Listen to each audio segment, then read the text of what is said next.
धर्मेंद्र प्रधान जी जो आए थे तो जी। आपको जो इतना सारा माहौल जो हम लोग देखे थे, तो आपको क्या महसूस हो रहा है? मतलब क्या संदेश आ रहा है आपका हिसाब से?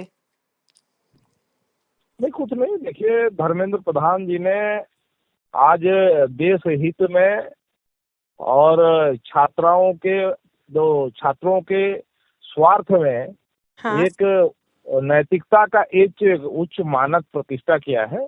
हम्म। और उस उच्च मानक को सम्मान करते हैं सभी। और उड़ीसा में उनको बहुत ज्यादा प्रेम करते हैं, उनको बहुत ज्यादा उनके प्रति लगाव है। तो स्पॉन्टानियसली लोग, जब कल आने का खबर मिला, उनको स्पॉन्टानियसली लोग पहुंचे थे उनको, हम्म। उनकी उस नैतिकता की उस उच्च मूल्य कोड को से सम्मान करने के लिए पहुंचे थे। और निश्चित रूप से उन्होंने एक उच्च मान प्रतिष्ठा किया है। और ये केवल उड़ीसा में नहीं, देश भर में कई बुद्धिजीवी, कई छात्र, कई अभिभावक, सभी लोग उनको स्वागत कर रहे हैं। इसको बहुत सराहना कर रहे हैं निश्चित रूप से। और जी। जब वो उड़ीसा के संतान है तो उड़ीसा आएंगे तो उड़ीसा के लोग तो उनको सराहना करेंगे।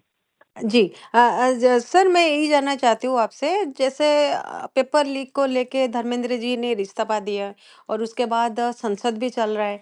फिर वो उड़ीसा संसद के थर्ड डे में वो उड़ीसा आ गए। तो इसके हिसाब से वो संदेश क्या जा रहा है? तो सभी लोग देखना चाहते हैं क्या धर्मेंद्र प्रधान जी सीएम बनने का चांसेस है? ऐसा मतलब कहीं मीडिया में भी ऐसा बात हो रहा है, तो उनके चांसेस भी है। आपको ऐसा लग रहा है क्या सर? अगर नहीं, अगर उनका अगर कहाँ पे क्या अगर अगर भूमिका। प्रधान जी होंगे, अगर प्रधान जी सीएम होंगे, तो आपको आपका राय क्या है? देखिए, भारतीय जनता पार्टी में कौन सा कार्यकर्ता किस भूमिका में रहेगा, ये पार्टी तय करता है। ओके। बाकी जनता के बीच क्या है, ये सभी उस नफ्स को जानते हैं। हाँ। दूसरा, आप पहले बोले कि पेपर लीक के घटना में उन्होंने इस्तीफा दिया। कोई पेपर लीक की घटना में उन्होंने इस्तीफा नहीं दिया। जो आंदोलन चल रहा था हाँ। और जो लोग चला रहे थे, उसमें युवा मतलब जो उनका असली मंशा था उसको नहीं जान पाया युवा। और कहीं देशद्रोही जो कुछ लोग हैं, इस आंदोलन का लाभ लेते हुए कुछ गतिविधि ऐसे चला रहे तो थे, उसको एक्चुअली रोकने के लिए। और देशद्रोही का बात ना सर। देश का युवा पीढ़ी कहीं भटके नहीं, उसको लेके उन्होंने नैतिकता के आधार पर इस्तीफा दिया। कोई जिम्मेदारी से भागा नहीं। जब पेपर लीक हुआ उसके बाद उन्होंने दायित्व लिया कि इसका दायित्व लेते ठीक से हम एग्जाम कराएंगे। ठीक से एग्जाम भी हुआ और उसका रिजल्ट भी प्रकाश हुआ।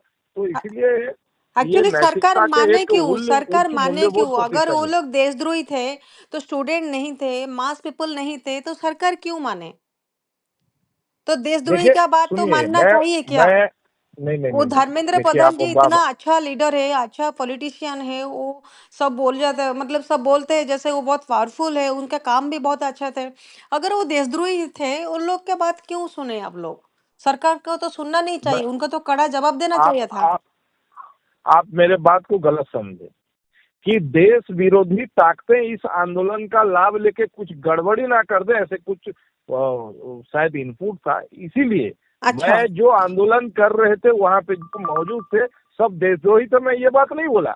मैं अच्छा। बोला उस आंदोलन का लाभ लेते हुए कुछ देश विरोधी ताकतें ओके। युवाओं को भटका के उसका लाभ लेना चाहते थे। इसलिए देश हित में उन्होंने इस्तीफा दिया। ओके। तो अभी धर्मेंद्र प्रधान जी अभी पावर में नहीं है, केंद्र मंत्री के पद से वो रिजाइन किया। अभी उनको क्या मिलेगा? कौन सा दायित्व मिलेगा अभी? मतलब वो केंद्र में रहेंगे या उड़ीसा में आके मैं उनको उड़ीसा मैं में कुछ मिलेगा? मैं आपके नजर में ऐसा कुछ है क्या?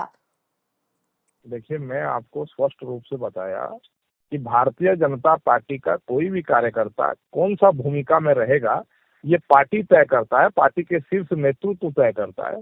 तो इसीलिए धर्मेंद्र प्रधान जी भी एक कार्यकर्ता है पार्टी के और एक जुझारू नेता है। तो उनका क्या भूमिका रहेगा आगे, अभी तो सांसद हैं, संबलपुर के सांसद हैं, सांसद के जी। नाते वो काम कर रहे हैं। जी। और जी। फिर आगे भी और अगर कुछ भूमिका रहेगा तो पार्टी और पार्टी के शीर्ष नेतृत्व तय करेंगे। अगर वो सीएम बनेंगे, आप उनको सपोर्ट करेंगे? आप खुश होंगे?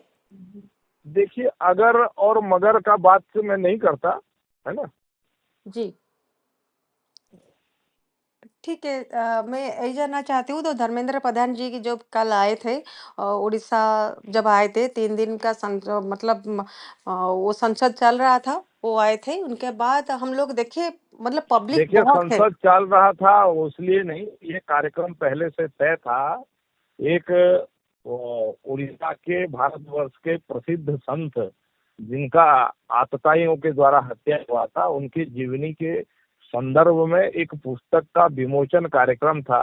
और जी, उस कार्यक्रम में उनको पहले से ये कार्यक्रम तय था, उसी क्रम में उड़ीसा आए थे।